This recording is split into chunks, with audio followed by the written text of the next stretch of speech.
Former CIA analyst Larry Johnson had this to say yesterday about what happened over the weekend with the Trump administration, particularly in the emergency meeting they had at the White House on Saturday. Here we go.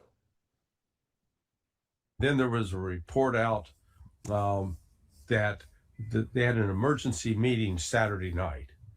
And apparently, well, one report coming out of that meeting at the White House is that Trump wanted to use the nuclear, so-called use the nuclear codes, and General Dan Kane stood up and said no.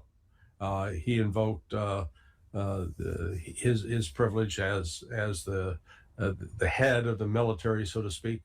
It was apparently quite a blow up. There are pictures of Kane coming out of that meeting with his head down to the ground.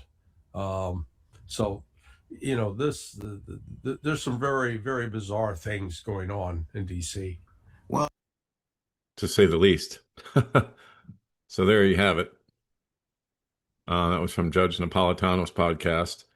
And I first saw it in a different video that I shared over here in the community tab over on YouTube. But wow. Yeah, we all knew this was coming. We all know there's going to be nuclear exchanges in this war with Israel. But to hear it being that close to actually happening is something else. I had to listen to that particular segment or that little clip probably 5 or 6 times for it to really sink in. But we're here, and the nuclear options are on the table. And now we go over here to Telegram. Professor Morandi from Iran, this is his Twitter account, or from his Twitter account. Everyone should immediately leave the UAE, Qatar, Bahrain, Saudi, and Kuwait. Sailors on all ships in the Persian Gulf must also prepare to evacuate their ships. This is especially urgent for ships near the Strait of Hormuz, which will be destroyed first. Time is running out. And there you go. You can bet your bottom dollar that he's saying that with the authorization and encouragement of the IRGC in Iran, who are essentially running the country, since the U.S. and Israel killed off all the civilian leadership in Iran pretty much on the first night of the conflict, February 28th. And so this is also in Hal Turner's Covert Intel, which I'll read a little more from, but this was a big part of it here. But he says that reports are coming in that if the conflict resumes, Iran is planning a single coordinated strike that could wipe out 32% of the global oil supply. They're planning on attacking that Yanbu pipeline that Saudi Arabia has going to the Red Sea. And then the Fujairah oil facility in the UAE would be attacked, and full Houthi closure of the Bab el-Mandeb Strait would happen, which we already know. They've already said that they're going to do that if and when the war resumes, and it's going to. Because, guys, the supply chain, the so-called air bridge from the United States to the Middle East, is still rocking and rolling. They're still bringing troops and supplies into the region. Especially, bombs and other materials that need to fight. But it sounds like they may run out of ammo sooner rather than later, as we look at this right here. But we'll get to that in a second. So if even half of this plays out alongside the ongoing Hormuz blockade, the global energy market won't adjust gradually and may collapse all at once. The Bab el-Mandeb alone handles roughly 6 million barrels a day. Fujairah is one of the world's largest bunkering hubs, and bunkers are what they call oil storage facilities. Yeah, if there's no storage, there's nothing in storage, there's nothing to pump and ship out to the tankers. So Yanbu is the artery connecting Saudi oil fields to the Red Sea, as we've already said. And if Iran hits all three simultaneously, this will result in a structural rupture that would take months to stabilize, if it stabilizes at all. And it probably won't. They want maximum chaos. Maximum. And so there's other indications within the intel community that Iran will target the desalination plants that provide fresh water to the countries in the Gulf. If those desalination plants are hit, there's only a minimal reserve water capacity, and people will be forced to evacuate for lack of water. This will cause the complete shutdown of the oil and refining industries and most everything else in those countries for months, if not years. The fact that Professor Morandi has also been specifically told to warn ship crews in the Persian Gulf to prepare to evacuate quickly, means their ships will be attacked early in any resumed conflict. Yes. So all the carrier groups that they sent over, the U.S. has sent over to the Persian Gulf will be hit. Make no mistake about it. If they're within range. My guess is that they'll probably pull back a little bit, maybe back towards Diego Garcia in the Indian Ocean. Hard to say. It's hard to say at this point. But if they're within range, Iran will attack those ships. So this puts all other maritime shipping on notice to stay away. It also signals a catastrophic environmental disaster being potentially unleashed in the Persian Gulf if numerous fuel oil tankers are hit and sunk. So clearly the Iranians have been busy making enormous plans, but enormous plans usually have multiple points of potential failure. Well, we'll see. But as Hal goes on to say, I hope that you're prepped up. You've done your emergency prep work because time is running out. It's not just short, it's running out at this point. And speaking of running out, the U.S. is at risk of running out of missiles if another war breaks out after depleting their stockpile on Iran operations. So during the war with Iran, the U.S. armed forces greatly depleted their key missile reserves, and the replenishment will take up to 5 years, according to CNN. According to estimates, the U.S. used approximately 45% of its precision-guided missiles, 50% of THAAD interceptors, and nearly 50% of Patriot air defense missiles. Other systems, such as Tomahawk and long-range missiles, also decreased by 20 to 30%. And keep in mind, these cruise missiles in particular, we talked about this before.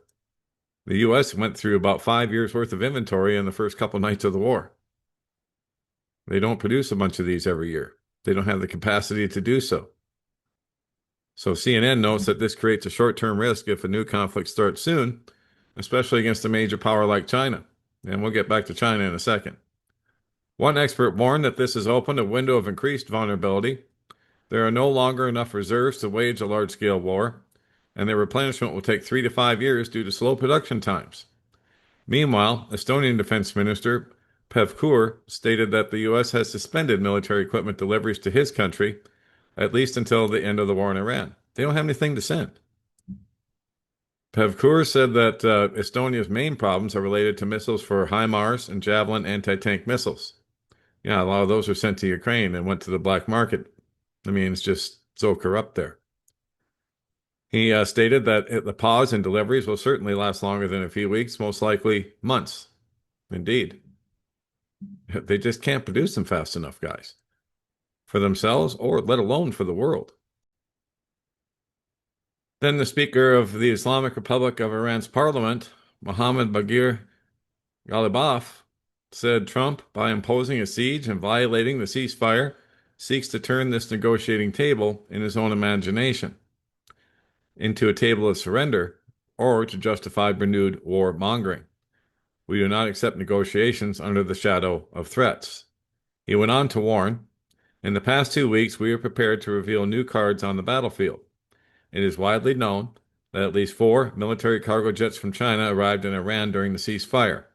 It's also known that a number of ships arrived via the Caspian Sea from Russia. It is widely believed these planes and ships have brought new, advanced weaponry from both China and Russia to Iran. So there could very well be some ugly surprises for the U.S. and Israel if fighting resumes. And so Ghalibaf, who at the start of the month said the U.S. would be dragged into a living hell and the Middle East will all burn, is known to be a loyalist of the Ayatollah. So there you go. They're making lots of statements, especially telling, the statement by the Professor Marandi, telling U.S. personnel and others to evacuate their ships is something else. All those ships in the Persian Gulf. So you have to wonder if they aren't starting to get out of range of these missiles right now. Hard to say. But anyways, back to the matter at hand. Let's go over here and check out what China had to say about all this. Here it is. I saw this late last night. China to U.S. last warning. China has taken note of the United States' unlawful interception of a civilian cargo ship traveling from China to Iran. Let us be absolutely clear. The U.S. may do many things on the world stage, but attacking, detaining, or harassing ships traveling from China or returning to China will not be taken in goodwill by the Chinese government and people. Such actions will be regarded as a direct attack on China's sovereignty, its trade, and its core interests. This is the last warning for the United States. Do not miscalculate. Do not play with fire. China will take all necessary measures to safeguard its legitimate rights and interests. The U.S. will bear full responsibility for any consequences arising from further provocations. That's according to the Chinese Foreign Ministry spokesperson. So there you go. It's pretty blunt, clear, and to the point. The U.S. has been put on notice and given a last warning, especially if they attack any Chinese ships that are doing business with Iran. They've said this before in regards to oil and energy, and now they're saying it as a general statement. So there we go. I'll have to see where it develops from here today, guys. But also, Russia is in trouble with more drones from Ukraine coming in. And now the U.S. and NATO are openly going to support them with a drone command center in Ukraine. So, wow. And that's stuff that I really don't even have time to cover right now because there's so much else going on that I've got my focus on.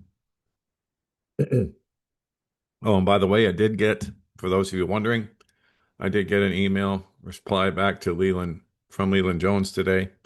He's still being held in the prison inside of Cyprus, but he's doing well, and he's hoping to hear something sometime today. But keep him in your prayers, primarily for his safety and security, and also, of course, for his release. So that's the latest I have from him. And that will be it for now. Don't forget, in case you're not watching the video here, don'tspeaknews.com is home base for all that we do. If you'd like to subscribe so you're notified every time a new posting comes up, all you have to do is click on this tab here. And then all you have to do is type in your email here, click subscribe, and you're in. You'll also get this box once while you're reading an article here at the website, in case you want to subscribe. And then, of course, if you want to email me, don'tspeaknews@protonmail is the way to do that. Now, for channel support, we are listener supported only. Without you guys, we wouldn't be here. That tab is here. There's also links at the bottom of every article, like you see here. And we also have Cash App and Venmo. And Rumble, BitChute, and Telegram, all the places to find us around the internet are right underneath this tab, including YouTube, for as long as, we remain. And then, of course, Telegram, Don't Speak Health News over on Substack, where I put health news we're not supposed to speak about. Kind of a separate deal. I don't post there a lot, but I do post from time to time. And then, of course, our BitChute channel and our Rumble channel. Every other site's kicked us off more than once, so I'm done with all those. And that will be it for now. Well, one more thing I wanted to talk about, I guess. This article here in this video I found this morning on YouTube. The Genesis 12 mistake that's affecting millions of Christians. I highly encourage you to share this, especially with any Christian Zionist friends that you might have, because this Genesis 12 mistake that they've been teaching in the churches, thanks to John Nelson Darby and Schofield, it's been horrendous what it's done to the church. And so I just wanted to bring that to your attention. That's the latest video I just put up. It's not my video, but that I shared here over on don'tspeaknews.com. So I highly encourage you to check that out and read it, listen to it, and then share it, because it's very important. This Genesis 12 mistake has affected millions of Christians for a long, long time now, and it's high time for that to stop. So there you go. That will be it for now. Prayed up and prepped up at all times, guys. This could kick off and get worse at any minute. God bless, take care. Johnny Storm, Don't Speak News.